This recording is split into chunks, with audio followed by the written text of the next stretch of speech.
त्या ठिकाणी बौद्ध धर्माचा प्रचार करणं खूप कठीण आहे। अशा कठीण परिस्थितीमध्ये गेल्या अनेक वर्षापासून भंतेजी धम्माचा प्रचार आणि प्रसाराचं काम करतात। मागील मावसाळ्याच्या फेब्रुवारीमध्ये होणाऱ्या धम्म परिषदेला भंतेजी मावसाळ्याला आले होते आणि मावसाळ्याला आल्यानंतर मावसाळा येथील संपूर्ण वातावरण, तिथला परिसर आणि महाराष्ट्रातलं धार्मिक चळवळ, धार्मिक वातावरण, महाराष्ट्रातले उपासक उपासिका त्यांनी बघितले आणि त्यांना असं वाटलं की महाराष्ट्रामध्ये आपण धम्माचं काम करावं आणि म्हणून मागील 1 वर्षापासून भंतेजी महाराष्ट्रामध्ये मावसाळ्याला वास्तव्याला आहेत।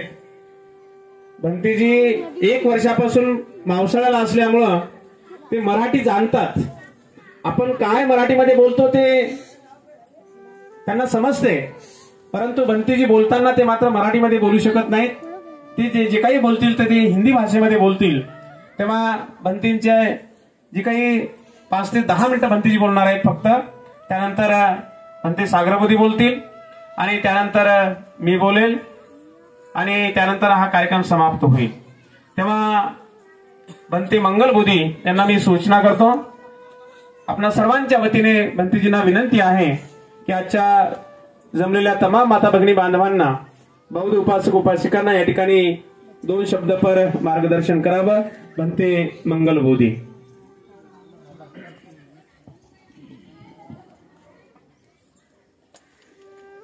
सुखी भवेयं निदुखो अहं विचम अहं विय हिताच में सुखी होंतो मजताच यवे।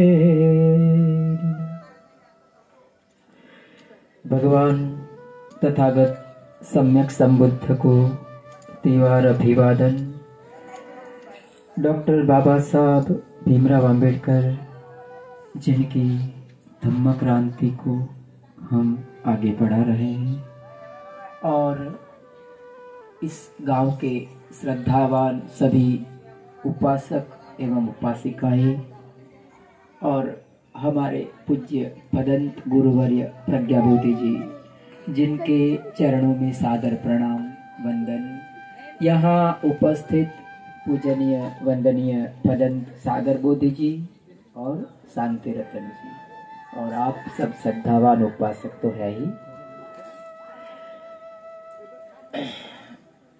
हमारे पास बहुत कम समय है। हम जिसे बहुत बड़ा मानते हैं कि मेरे पास बहुत समय है, मैं इतना जीता हूँ, मैं इतना, मेरा 100 साल है, हमें बहुत लंबा समय लगता है, लेकिन हमारे पास इतना समय नहीं है। भगवान बुद्ध क्या कहते हैं धम्म पद में, किच्छो मनुष्य पटिलाभो किच्छो मच्चानम जीवितम किच्छो सद्धम्म देशना किच्छो बुद्धानुपादो। बुद्ध का उत्पन्न होना बहुत दुर्लभ है। हमको मनुष्य का जीवन मिला है वो दुर्लभ है, बहुत कठिन है। उसी तरह से हमें जीवन मिला है, हमारा जीवन चल रहा है, वो बहुत दुर्लभ है। तो इसी जीवन को हमें सार्थक कैसे हम बना सकते हैं? हमारे जीवन को सार्थक हम कैसे बनाते हैं? हमारे जो सांसारिक गड्डी है बहुत बार पटरी पर से उतर जाती है और शहर में भी घुस जाती है ना। घर में पति पत्नी परिवार है, किधर से किधर खींचते हैं, एक वो दिशा में खींचता है, दूसरा दूसरी दिशा में खींचते हैं, कोई संवादिता नहीं है ना। तो हमारा जो संवादिता होनी चाहिए परिवार में वो नहीं होती है। तो क्यों नहीं होती है? भगवान बुद्ध ने जब ही सम्यक संबुद्धत्व की प्राप्ति की, उनका ज्ञान प्राप्ति हुआ, उन्होंने धम्मचक्र का प्रवर्तन किया और परिनिर्वाण की प्राप्ति की। तो परिनिर्वाण के समय उन्होंने कुछ धम्म उपदेश दिया था। आनंद को भगवान बुद्ध क्या कहते हैं?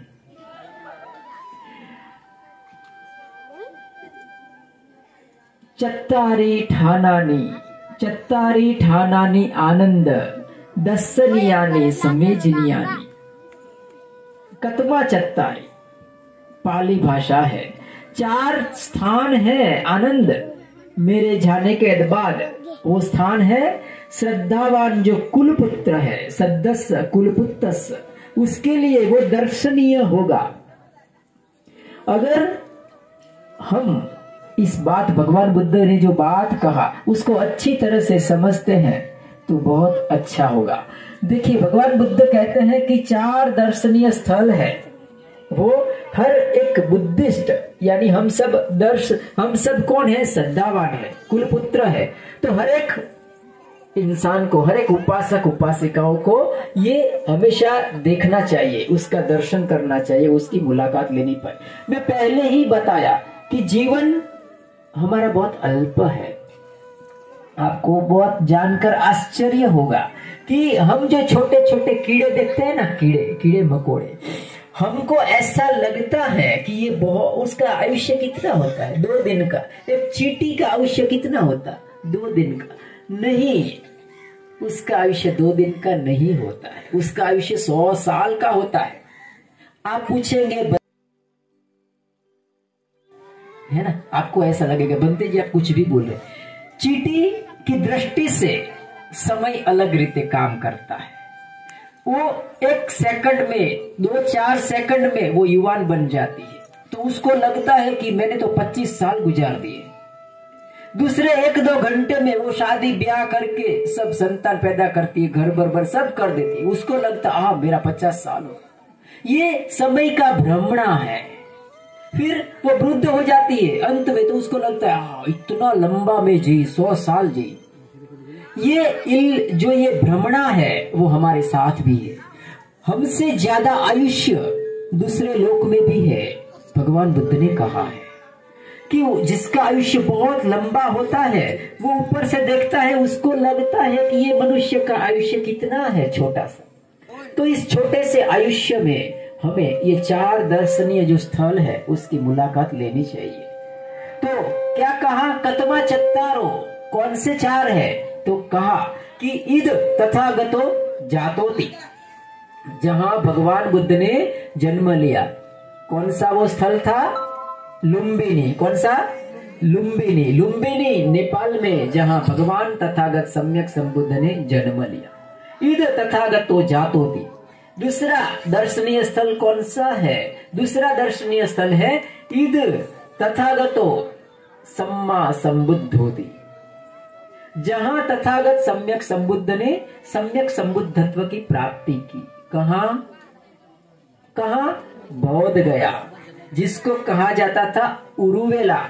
बोध गया में भगवान बुद्ध ने सम्यक संबुद्धत्व की प्राप्ति की। ये दूसरा दर्शनीय स्थल है। तीसरा दर्शनीय स्थल कहा कि इद तथागतो अनुत्तरम धम्म चक्र पवन्तेति, जहां तथागत ने अनुत्तरम मानी जिसका कोई उपमा नहीं है, जिसका कोई उत्तर नहीं है, ऐसा धर्म चक्र प्रवर्तन तथागत ने किया। कहाँ किया?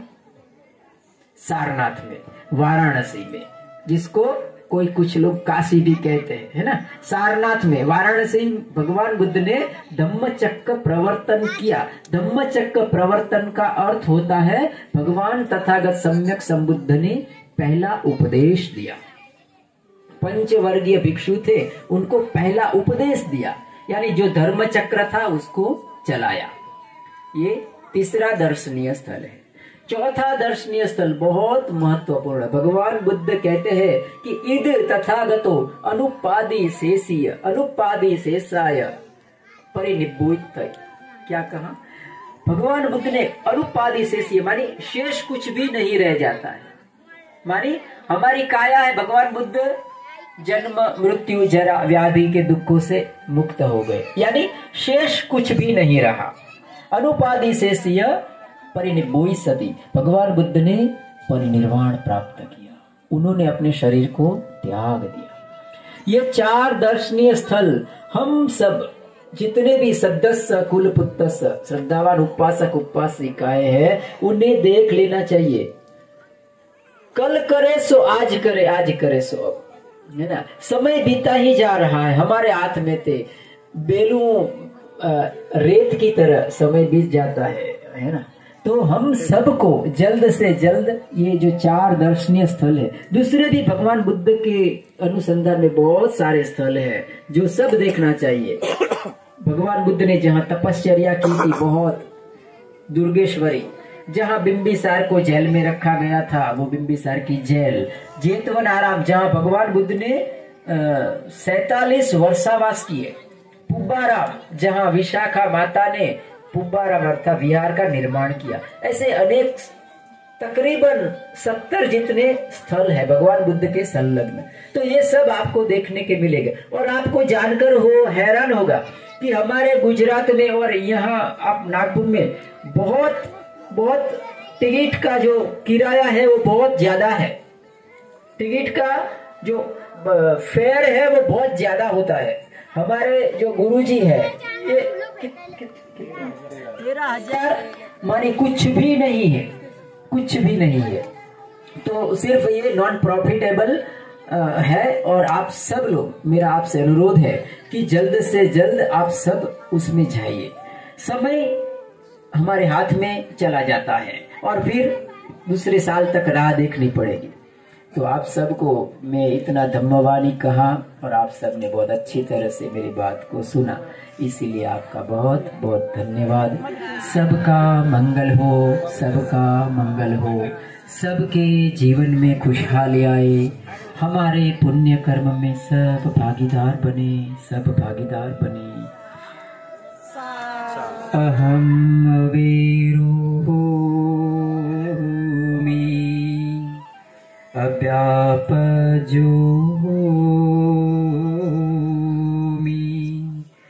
अनिगोमि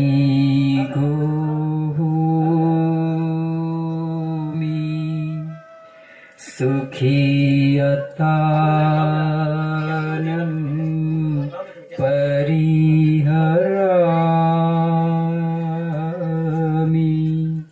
अहं धियमह्यम् आचार्य उपज्याया माता पितरु हित सत्ता मजतीक सत्ता फैरी सत्ता अवेरा होन्तु अव्यापजा होन्तु अनिगा होन्तु सुखी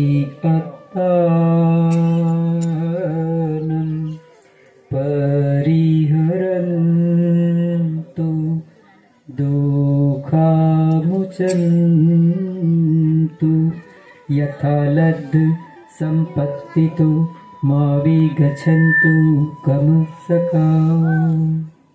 साधु साधु मंगल।